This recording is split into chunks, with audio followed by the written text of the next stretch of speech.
C'est moi, Adam Magnan, vice-président de l'INAQUA Diapo, chargé de la study et de l'orientation de l'INAQUA. Il fait un certain temps qu'on entend des rumeurs à travers la presse par rapport à certains gens qui parlent au nom de l'INAQUA Diapo. Sur ce, le bureau régional de Thiès donne ces annonces-là intempestives d'Alla Dieng et de Cheikh Dieng et de Cheikh Cissé dans les médias, lesquels usurpent le logo et le sigle de l'INAQUA Diapo. Compte tenu de tout cela, le bureau régional de Thiès tient à clarifier qu'il existe une seule organisation répondant au nom de l'INAQUA Diapo. Et ceci, c'est celui que dirige notre président national, Idi Thiam. Quant à la région de Thiès, seul son président Dame Diagne est habilité à donner des directives ou de prendre des engagements publics au nom de l'INAQUA Diapo. Toute autre personne étrangère à notre structure s'aventurant à parler au nom de l'INAQUA Diapo sera purement et simplement un imposteur. C'est des arnaqueurs, c'est des gens qui ne représentent rien au niveau du Sénégal.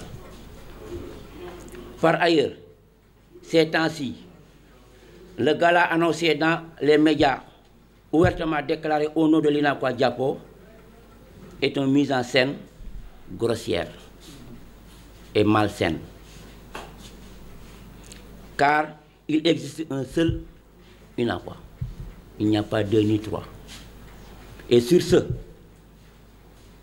dans un certain temps, vous allez voir un circulaire venant de l'administration territoriale qui va prendre toutes les dispositions que ces gens qui parlent au nom de l'école, ça s'arrête. Parce que c'est des arnaqueurs tout simplement. L'INAQUA n'a qu'un seul président et c'est Idi Thiam élu démocratiquement par des assemblées généraux. Donc ces gens-là, ils parlent seulement pour pouvoir corrompre les sponsors et les gens qui sont derrière pour se colmater de l'argent seulement, mais ce n'est pas au nom de l'INAQUA. L'INAQUA Diapo décline toute sa responsabilité sur ces gens-là.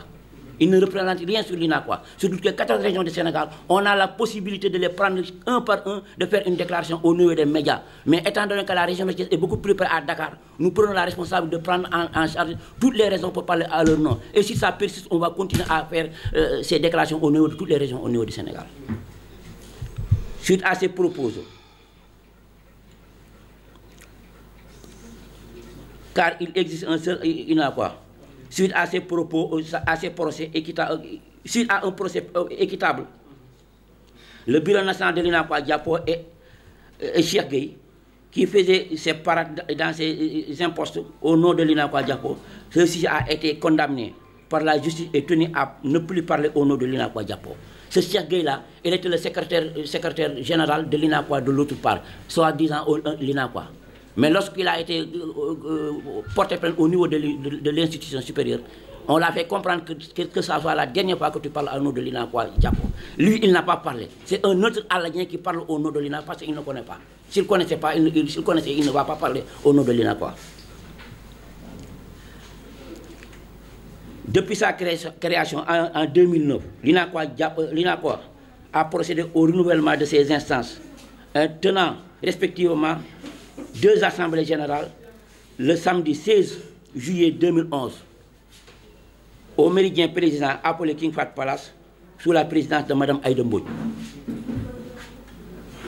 Le 15 décembre 2015, sous la présidence du Premier ministre Boun Abdallah Dionne au King Fahd Palace, on a tenu notre dernière assemblée générale qui a élu Idi Thiam au niveau de l'INAQUA Diapo. L'INAQUA Diapo fait partie de l'institution les plus régulières de faire le renouvellement à chaque instant que ça nécessite qu'on le fait. Toutes les instances au niveau du Sénégal, ça n'existe pas de renouvellement de l'Assemblée. Mais l'INAQUA Diapo a tenu régulièrement ses assemblées à chaque instant que l'heure est venue de faire les renouvellements. Donc cette assemblée-là a été, Idi Thiam a été élu démocratiquement au niveau de l'INAQUA. Toutes les régions ont convergé à cette assemblée nationale et ils ont élu Idi Thiam démocratiquement. Et l'État du Sénégal, il prend comme interlocuteur Idi Thiam. Il n'y a pas un autre interlocuteur que l'État du Sénégal parle. Nous détenons les récipients de l'INAQUA et nous sommes les membres légitime de l'INACOA Japon. Toute personne qui se permet de permettre au nom de l'INACOA, c'est un usurpateur, c'est un faux type, c'est un tricheur. L'INACOA ne fonctionne pas comme ça. S'ils veulent faire quelque chose, ils ont le droit d'aller. Ils ont le droit de créer autre chose. Pourquoi avoir peur de créer une autre institution, se permettre de dire, et ce gars-là, nous faisons part à qui que ce soit, sur toutes les autorités nationales, que ce gars-là, sur le nom de l'INACOA, on ne va jamais accepter que ce gars-là se passe. Ça ne doit pas se passer au nom de l'INACOA. Ils peuvent faire le gala sur un autre nom, mais sur le nom de l'INACOA, on dit à l'État qu'il prend toutes ses dispositions, mais au nom de l'INACOA, on ne va pas permettre ce gala d'exister. Sur ce, je vous remercie de votre attention. Merci beaucoup. Quels sont les véritables motifs? Pourquoi ils ont parlé au nom de l'INACOA alors qu'ils n'ont pas été demandés? C'est que, vous voyez, c'était des gens, bon, étant donné qu'à chaque année, à chaque 5 ans, l'INACOA renouvelle ses instances. Ils étaient des responsables au niveau de ces instances passées. Mais étant donné qu'ils n'ont plus le charisme de diriger l'INACOA à l'état actuel, ils ont été remplacés par des gens, ils se sont énervés, ils sont déplatés. Mais ils n'ont pas le courage d'aller chercher un autre structure comme les autres structures. Mais il y a le MEDES qui est là, il a osé créer quelque chose. Ils n'appartiennent plus à l'INACOA. Il y en a parmi eux qui sont venus. Parce que lors de notre audience à la présidence de la paix, nous avons plus de 40 personnes qui étaient parties avec eux, ils sont revenus. Mais eux, ils se permettent de ceci, cela, ils ne représentent rien. Il était à Tamba, il a été battu à Tamba, il est revenu sur le dernier des gens qu'on ne connaît même pas. C'est pas sérieux. Je ne suis pas au courant de ça là, mais Cheikh Gueye, je le connaissais au nom de l'INACOA depuis que. Mais je pense que c'est pas ce Cheikh Gueye là. C'est pas ce Cheikh Gueye là. Doubadou Mbaye, vice-président de l'INACOA Diapo Thiès. Yàlla dafa def li ñu fi dajale tey dafa am loo xamante ni dafay koy dégg fan yi ci télé yi ak média yi muy am. muy benn groupe boo xamante ni nii ñoo ngi dox naan ñoom ñooy INACOA di dox ci turu INACOA Diapo ñu ni ca njiit la ka ko jiite mooy Cheikh Cissé Alla Dieng Moustapha Tall mais ñoom ñoo fës dafa am loo xam ni il faut état bi xam ko que ni ñun dañoo yor suñu institution yor suñu règlement intérieur ak suñu statut di ci dox amul kenn ku ñemee def benn du wuyoo man maay monsieur le président de la république di def conseil des ministres ku ko def ñu arrêté la kon ñun dañoo yor suñu statut ak suñu règlement intérieur di ci dox ay nit jóge fële moo xam ay anciens commerçants lañ yoo xamante ni dañoo dem ba perte président Idi moom la INACOA fal dans une mandat durée de 5 ans 5 ans yi fii ak jeexul amul kenn ku am droit wax ci INACOA bu ñu bëggee wax ci INACOA nañu xaar ba 5 ans yi jeex ñu ñëw jënd carte ñu dem renouvellement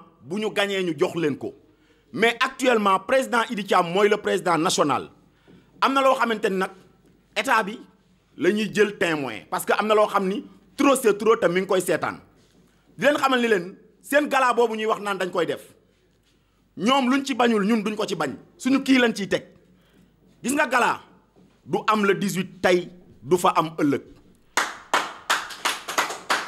ñoo ngi lancé appel toutes les 45 présidents départementaux yi INACOA yi ne ci national bi ak 14 présidents régionaux yi présidente femmes yi ñoom ñëpp ñoo ngi leen di lancé appel que vendredi 18 ñun ñëpp danañ dajee grand théâtre département bu ne na nga duy kaar nga ñëw di ngeen ñu fa fekk ñun waa Thiès ñoo fay jiitu képp ku ñëw bëgg a dugg ci biir gala bi ci suñu kaw ngay jaar mais gala du fa am ci turu INACOA dañu ni INACOA benn la te ñun organiser wuguñ gala organiser guñu foire jamono ji lu ñu tal mooy tabaski gi nu ñu def ba commerçant yi seen marchandise mu yomb nu ñu def ba ñi nga xamante ni mooy consommateurs yi ñu jot ci soble si ak pomme de terre bi ci loolu la ñu nekk mais nekkuñu ci yabaate sax weesuwul ñu nekk ci période tabaski nga naan commerçant yi organiser ay gala ak ay foire taluñu ko li ñu tal mooy tabaski gii fexe produit bi yomb consommateurs yi jot ci commerçant yi jënd seen marchandise mi jaay ko loolu la ñu tal. wax ji matu la bareel c'est que yab sa wóolu sa àddu tee nga yab ko yéen jigéen ñi UNACOIS yi laa yëgal ni leen benn UNACOIS bi ngeen xamoon ba tey moo fi nekk bu leen kenn yëngal bu leen kenn yox-yoxal yéen waa 14 régions yi laa leen di wax bis bu soppeeku woon man maa leen di jëkk informer leen soppeeku na benn récépissé fi nekk te mu ngi si suñu loxo bu leen déglu wax bu leen xool wax jàpp leen ci bi ngeen jàppoon mooy UNACOIS bi Idi Thiam yore mooy seen UNACOIS récépissé bi benn la te mu ngi si suñu loxo yéen jigéen dama leen di ñaax rek ne wóoloo di ko wuma leen ndaxte li ngeen jàppoon ba tey yéen a nga ca di wóoloo di ko c'est que olof nee na óolu sa àddu tee nga ñaax ko ndax wax ji barante mën na noo jaxase seeni xel jàpp leen fi ngeen jàppoon démb jàpp leen ko tey su ko defee ngeen xam ne benn UNACOIS moo fi am bis bu changé man sama bopp maay def communiqué neen changé na mais dara changé wu fi li fi nekkoon na fi nekk wasalaam